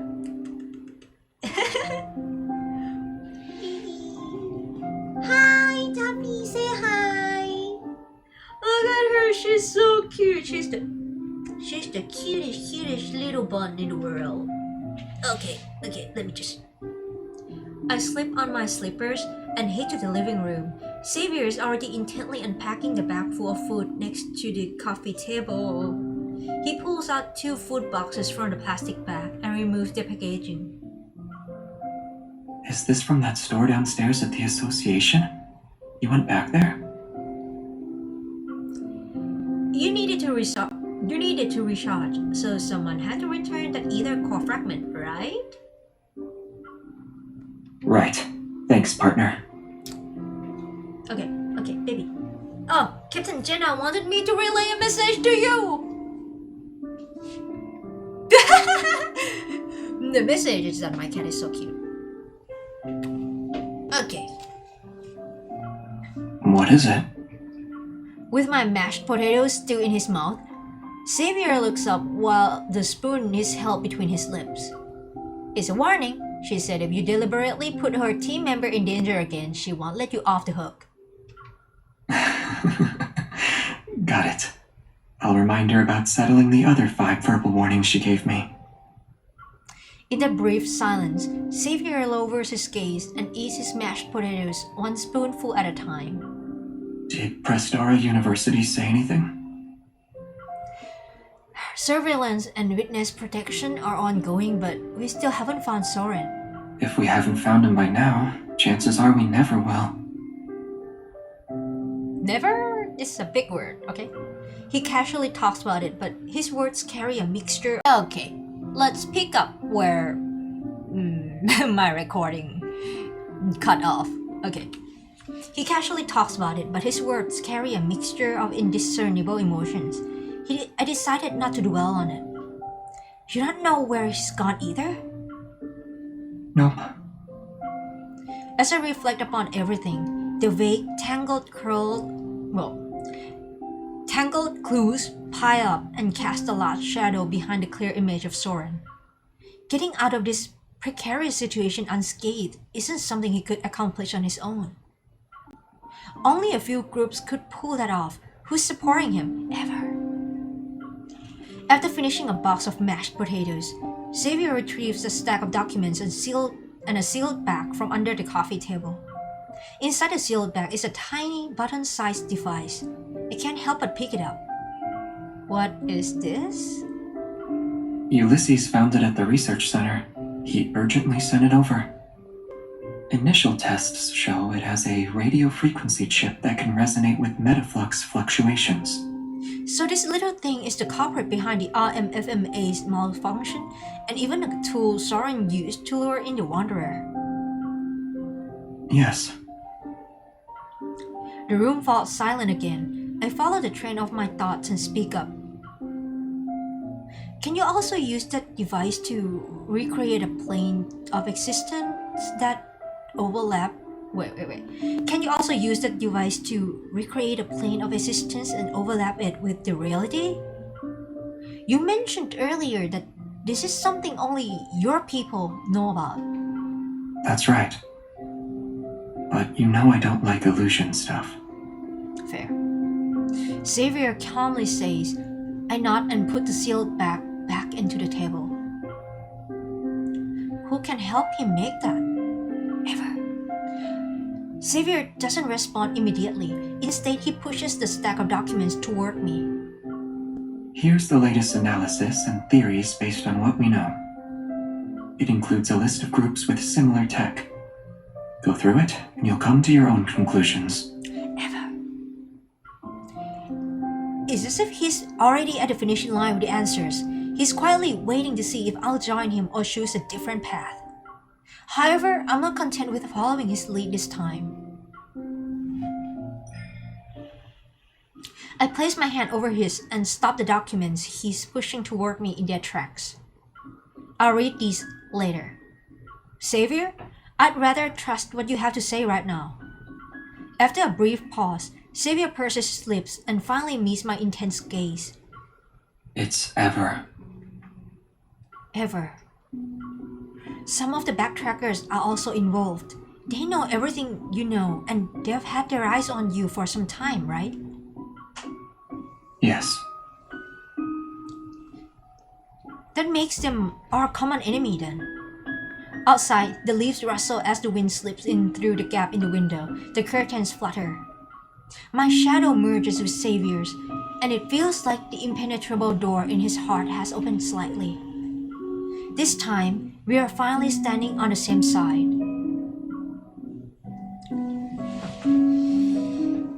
Woo! Booyah! Backtrackers. To be honest though, I would say that at least Xavier's chapters are a bit ended on a bit more of a positive note than Zane's. Zane was like, yeah, no, we can escape this shit. And I was like, Zane, what the hell? Oh god. Yeah. Okay, so I will come back to this, to Raphael's branch on later day, because I really need to go now.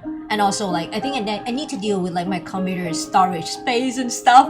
I need to piece these two recording together to I'm not quite sure how. Is there any built-in feature on my computer I can do this with? But I'll do it, okay? But yeah, I'll come back to Raphael sometime when I have time. I think this week I have time. I'll see. Hi, Philip. I miss you a lot. You sleeping, dude?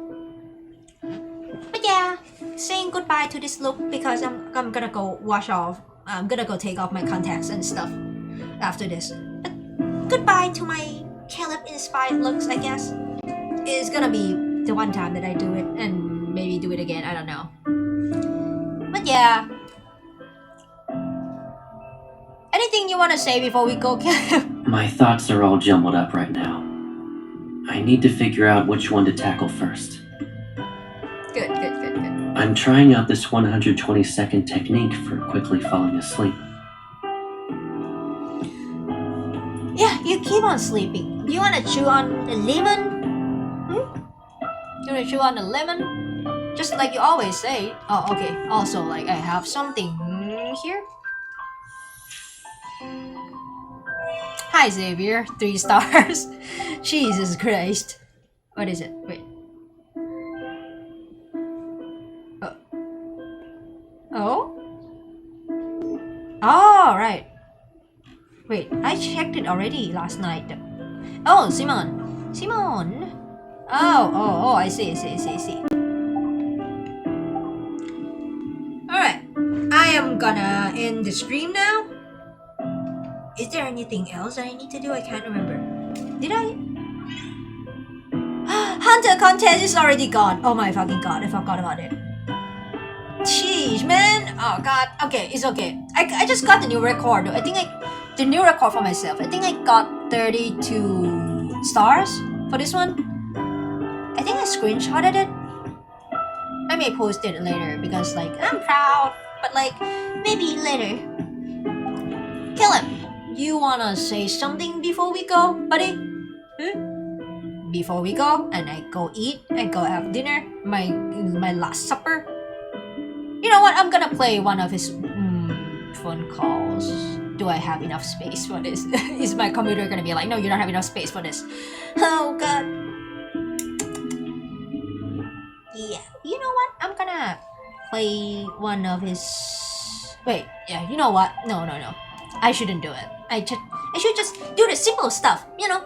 Let him say some stuff and then I close off with that. Because like, to be honest, this thing is running quite long. It's getting long. It's getting very, very draggy now. I'll come back to Prologue tomorrow, the last one for Raphael's branch later. Hope you guys have a good rest of your day or night. Thanks for the stream, dog. You better rest well. Thank you so much. I hope you rest well too. Thank you so much for watching. I hope you have a great rest of your day or night. If you're pulling for... Standing there so long without saying a word or moving. Are you training your ability to focus? What was I saying? If you guys are pulling for Xavier's new solo banner, good luck. I know the hero there in chat already pulled and got him already, so good for you. But like, if any of your other guys are pulling, good luck. Alright, best of luck. And Caleb's birthday is coming soon, so I'm excited for that. Okay, Caleb, I'll let you say. You're surprisingly cheerful at this hour. Are you excited about meeting up with someone tomorrow? I was about to say that, like, you can say one thing before we go, and you already said it, so I'm gonna end the stream now. Thank you so much for watching. See ya! Where is it? Stop streaming. I can't find it. Wait, I found it. Okay, bye-bye!